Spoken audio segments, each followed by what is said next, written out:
நீங்கள் அடிக்கடி ரயிலில் பயணம் செய்பவரா? அப்படியானால் உங்களுக்கு ஒரு அதிர்ச்சிகரமான செய்தியை இந்தியன் ரயில்வே தற்பொழுது வெளியிட்டுள்ளது. இதை பற்றி நீங்கள் முழுமையாக அறிந்து கொள்ளவில்லை எனில் உங்களுக்கு கடும் அபராதம் விதிக்கப்படலாம். எனவே இதை பற்றி தெரிந்து கொள்ள நம்ம சேனலை சப்ஸ்கிரைப் செய்துவிட்டு இந்த வீடியோவை முழுமையாக பாருங்க. இந்தியாவில் ரயில் போக்குவரத்து என்பது மிக முக்கிய போக்குவரத்து சேவையாக இருந்து வருகிறது. குறிப்பாக தொலைதூரம் செல்லும் பயணிகளுக்கு ரயில் சேவை வரப்பிரசாதமாக இருந்து வருகிறது. இந்தியன் ரயில்வே நாள்தோறும் 13,000 ரயில்களை இயக்கி வருகிறது. இதில் நாள்தோறும் 4 கோடி மக்கள் பயணம் செய்கிறார்கள். சாதாரண புறநகர் ரயில்கள், விரைவு ரயில்கள், வந்தே பாரத் ரயில்கள், சரக்கு ரயில்கள் என இதில் ஏராளம் இருக்கிறது. ரயில் பயணங்களில் ஏற்படும் சிக்கல்களை தடுக்கவும் பெரும்பாலும் போக்குவரத்து சிரமங்களை தவிர்க்க ரயில்வே நிர்வாகம் சார்பில் பல்வேறு பணிகள் செய்து வருகிறது. இந்நிலையில் ரயில் பயணிகளுக்கு விமான நிலையங்களில் இருப்பதைப் போல் இனி சுமைகளுக்கான எடை வரம்பு, அதாவது அவர்கள் கொண்டு வரும் பெட்டிகளின் எடை வரம்பு அமல்படுத்தப்பட உள்ளது. ரயில்வே லக்கேஜ் விதிமுறைகள் அதிக கட்டுப்பாடுகளை விதித்துள்ளது. ரயில் பயணிகள் உடைமைகளை எடுத்து செல்லும் பொழுது அவற்றுக்கான எடை கட்டுப்பாடுகள் பெரிய அளவில் தற்பொழுது நடைமுறையில் இல்லை. இதனால் சில பயணிகள் அதிக சுமைகளை எடுத்துச் செல்வதை தடுக்கும் விதமாக ரயில் பயணிகளுக்கு விமான நிலையங்களில் இருப்பதைப் போல் இனி பெட்டிகளின் எடை வரம்பு அமல்படுத்தப்பட உள்ளது. இதற்கான புதிய கடுமையான விதிமுறைகளை இந்தியன் ரயில்வே அறிமுகப்படுத்த உள்ளது.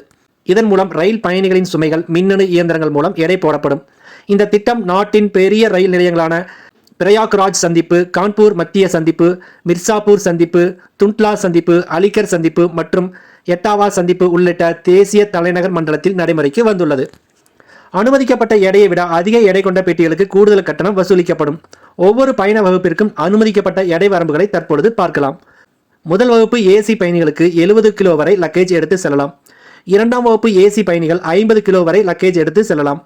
3ஆம் வகுப்பு ஏசி பயணிகள் மற்றும் ஸ்லீப்பர் கிளாஸ் பயணிகள் 40 கிலோ வரை லக்கேஜ் எடுத்து செல்லலாம். பொது பெட்டி, அதாவது அன்ரிசர்வ்டு பெட்டியில் செல்லும் பயணிகள் 35 கிலோ வரை லக்கேஜ் எடுத்து செல்லலாம். அதேபோல எடையை பொருட்படுத்தாமல் ரயிலுக்குள் இடத்தை தடுக்கும் பெரிய பெட்டிகளுக்கும் அபராதம் விதிக்கப்படும். இந்த மாற்றங்கள் நீண்ட தூர பயணிகளுக்கு மிகவும் வசதியான மற்றும் திறமையான பயண அனுபவத்தை அளிக்கும் என அறிவிக்கப்பட்டுள்ளது. அம்ரித் பாரத் ரயில் நிலைய திட்டத்தின் கீழ் பிரயாக்ராஜ் சந்திப்பு ரயில் நிலையம் 960 கோடி ரூபாய் செலவில் விமான நிலையத்தை போல் மறு வடிவமைப்பு செய்யப்பட்டு வருகிறது.